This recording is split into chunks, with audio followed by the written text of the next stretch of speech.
Just a heads up, I'm going to be explaining cutscenes quite in depth here, so if you know everything about cutscenes in terms of Hitman's mechanics and everything, you can skip forward to the timestamp in the video. I'm going to format this one a bit differently because we're going to need to learn a lot about the cutscene before we actually start learning anything about the run itself.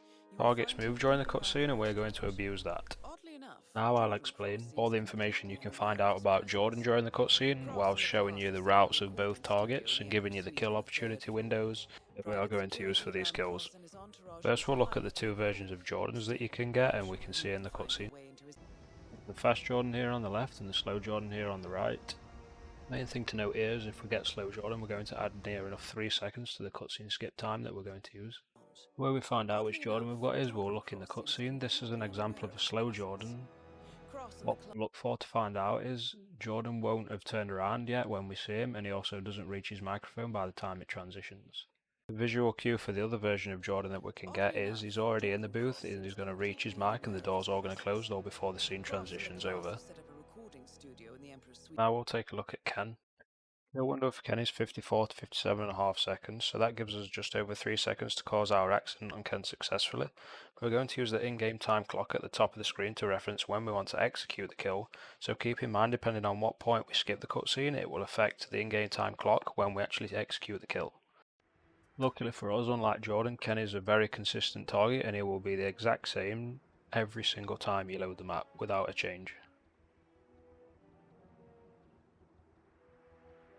We'll always walk around like this, and what we're going to do is we're going to drop this chandelier above his head here. And we have 3 seconds to do this, where he will die and his guard won't, because if his guard dies we lose our sight.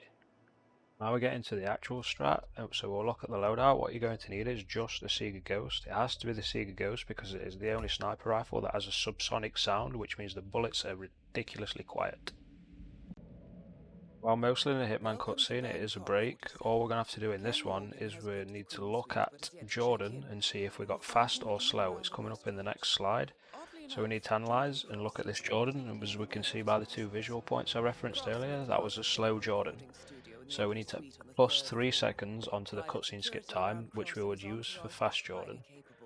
Still, I'm sure you can find your way into his inner circle.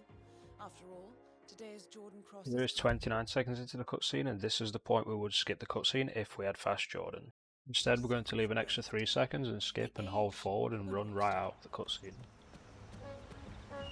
Follow the pathing round that I take here. Make sure to not bump this copper that you're running past coming up.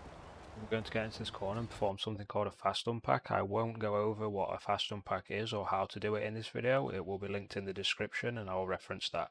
So once we have sniper in hand and we are aimed in, we're going to aim at this window here and shoot 2 shots right as Jordan starts his turnaround animation. Move over to this window and shoot 1 shot through that window. 2 things there. First thing you've done is you've panicked 2 civilians near Jordan, and what that's going to do is when he sees them 2 civilians, he's going to do something what we call a soft lockdown and pick a position that he deems safe. The other shot that we did was through the window, and it created a 3-shot panic because it hit glass, flag and a wall, and that sent 2 guards that were in the room chasing our position and clearing the room out for a kill. So if done right, Jordan is going to pick that room as a safe room, which it isn't. After executing these shots, do not touch our movement keys and make sure we stand in position until Jordan has started running. So he has. Move forward into the bollard, look over at these palm trees to your right and shoot the chain that you can see just through the window. Then flick over back towards Jordan and shoot him through the window in the head, body or arm. Just to go over the Ken kill again, to reference the text in the top left, because we had slow Jordan, our kill window is 21 to 24 seconds, and if we had fast it would be 24 to 27 seconds. Once both kills are done, drop your sniper and run over to the exit. See this G pop up on screen, you want to press inventory and then G after on your keyboard to perform fast exit. Now we'll go over the troubleshoot for this strat. It's quite a simple strat, so there's just 5 main things we have to look at. First one is bumping this copper. If you do so, he's going to turn around and look at you and obviously see you with a sniper in your hand. Second one is if you skip the cutscene too late or move too slowly, you're going to be late to Jordan, and then when you take the shots it's going to hear 1 or 2 of them, and if he hears 1 or 2 of them then the strat's dead and the lockdown's not going to work. So he hears it, and if I shoot it again he's going to go into lockdown. Then he's just going to run the wrong way. You want to take care that you take all the shots for the Jordan setup fast, because if you leave a big gap between the two on the edge there and then the one through the window, he's going to pick his lockdown spot in a completely different place. This is what happens if you drop the Shandy for Ken too early. I skipped the cutscene for Fast Jordan, so the window was 24 to 27. I shot it at 22, so it was not underneath the chandelier, and it didn't drop on his head. And last thing to look at is just dropping the Ken Shandy too late. If you do drop it too late, then you're going to kill his guard. The window for this one was slow Jordan, so 21 to 24 seconds, and I shot it at 27, so I killed the guard.